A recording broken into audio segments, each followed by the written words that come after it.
In February 2013, a bank collapsed in Lithuania, 1,500 miles from Scotland, and when it fell, it killed a football club. Not a small one. Heart of Midlothian, 139 years old, one of the biggest names in Scottish football, was dragged into administration and stripped to the bone, all because of a bank most of its supporters had never heard of, in a country most of them had never visited. How does a bank in Kaunas destroy a club in Edinburgh? Because for 8 years, Hearts hadn't really been owned by a football man at all. It had been owned by a banker, and it was being kept alive by his bank, right up until the day that bank stopped breathing. Go back to 2005. Hearts were a proud, historic Edinburgh club, but a skint one, carrying debt and drifting in the giant shadow of the old firm, Celtic and Rangers. And then, out of nowhere, a saviour appeared. His name was Vladimir Romanov, a Russian-born businessman who'd built a banking empire in Lithuania, and he arrived at Tynecastle promising the impossible, that little Hearts would break the old firm's grip and challenge for the very top. He took control of the club, and the money started to flow, and for a while it was magic. Romanov spent. New players poured in, many of them from Lithuania and Eastern Europe, and it worked. In the 2005-06 season, Hearts finished second in the league, their best in a generation, above one half of the old firm. They won the Scottish Cup, they were in Europe. To a Hearts fan, it felt like the dream had come true, a billionaire had ridden in and made them big. Hook. But nobody stopped to ask the one question that mattered. Whose money was this really? Because it was not Vladimir Romanov's. And it was not Hearts, it belonged to a bank. Here is the machine underneath the miracle. Romanov controlled a Lithuanian bank called Ūkio Bankas, and an investment group called Ūkio. And the moment he took over Hearts, the club's debt was moved on to his institutions. From then on, the money that bought the players, that paid the wages, that funded the dream, it came as loans out of his own bank, 1,500 miles away. Hearts weren't a football club with a rich owner. Hearts were an appendage of a foreign bank, kept alive by a financial umbilical cord stretching back to Kaunas. And every year, the amount that cord was pumping in, the debt grew larger and larger. Hook and the man holding the cord was, to put it kindly, unpredictable. Romanov ran Hearts like a personal toy. He went through managers at a dizzying rate. One flying start was abandoned when the manager walked out, reportedly over interference in who got picked. Romanov was accused of choosing the team himself from abroad. He gave rambling, conspiratorial interviews, accusing referees and rivals of plots against him. The football world watched Hearts lurch from triumph to farce and back. But as long as the money kept flowing, the fans could tell themselves it was worth it. The trophies were real. The European nights were real. Hook. The problem was the thing keeping it all afloat was a bank. And banks, when they are run a certain way, do not last forever. Because there was something else going on inside Ūkio Bankas. Something far bigger than football. Years later, investigative journalists would name Ūkio Bankas as a central hub in one of the largest money laundering schemes ever uncovered in Europe.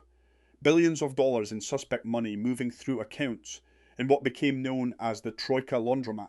To be clear and fair, those are findings reported by investigative outlets, and Romanov has denied wrongdoing. But it tells you the kind of institution that was quietly bankrolling a Scottish football club. This was never a stable, boring high street bank. It was a machine with very deep problems. Hook, and in early 2013 the machine seized. On the 12th of February 2013, the Central Bank of Lithuania moved in and closed Ūkio Bankas down. Its licence was pulled. Its good assets were carved off to another bank. Romanov's empire was collapsing, and in Edinburgh, 1,500 miles away, the effect was instant and fatal. The umbilical cord was cut. The loans stopped. The money that had kept Hearts alive for 8 years simply ended. And now the debt that bank had pumped into the club didn't just vanish with it, it came due. Quick pause. If you're into this, the giants, the money behind them, and the moment it all disappears, hit subscribe. The channel's small, every subscriber genuinely helps it grow, and there's a new collapse every week. That's it. Now let's watch Hearts fall. On the 19th of June 2013, Heart of Midlothian went into administration, and when the administrators opened the books, the picture was grim. The club owed around £25 million, and here is the cruel twist.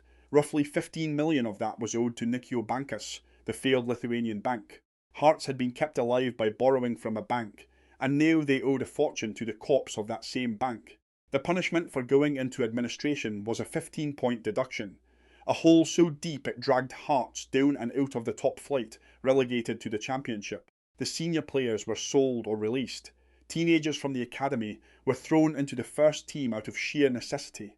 A club that 8 years earlier had been finishing second in the country and playing in Europe was now broke, gutted, and staring at the very real possibility of liquidation, of simply ceasing to exist, the way so many clubs on this channel already have. The banker's dream had become the fans' nightmare. The money was gone, the owner's empire was rubble, and Hearts were on the edge of the grave. And then, exactly like Celtic before them, the people who saved the club turned out to be the people who had loved it all along. What happened next is one of the great rescues in British football. The supporters organised the foundation of Hearts, with thousands of ordinary fans pledging money month after month to save their club, and they were joined by a woman named Anne Budge, a successful Edinburgh technology entrepreneur and lifelong Hearts supporter who put up £2.5 million of her own money to fund the deal that pulled Hearts out of administration in 2014. But this is the part that makes it special. Budge didn't buy Hearts to own it, she bought it to give it away. The plan from the very start was to stabilise the club, then hand it over to the fans, and she kept the promise. In 2021, Anne Budge handed control of Heart of Midlothian to the foundation of Hearts.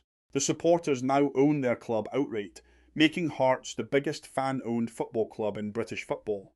The umbilical cord to a foreign bank was replaced by something that can't be pulled from 1,500 miles away, the direct debits of the people in the stands. The club that was bought by a banker's borrowed money is now owned by the fans who nearly lost it. And the man who caused it all, Vladimir Romanov's story ended a long way from a football dream.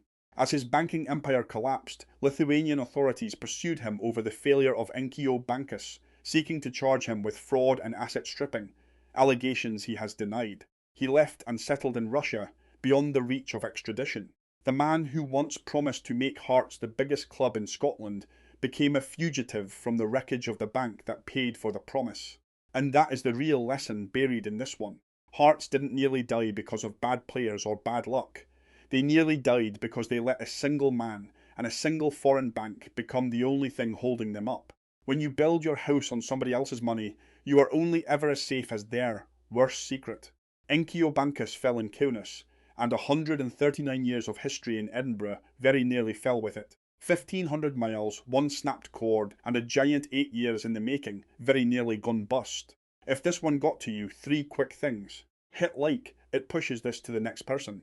Subscribe, there's a new story every week.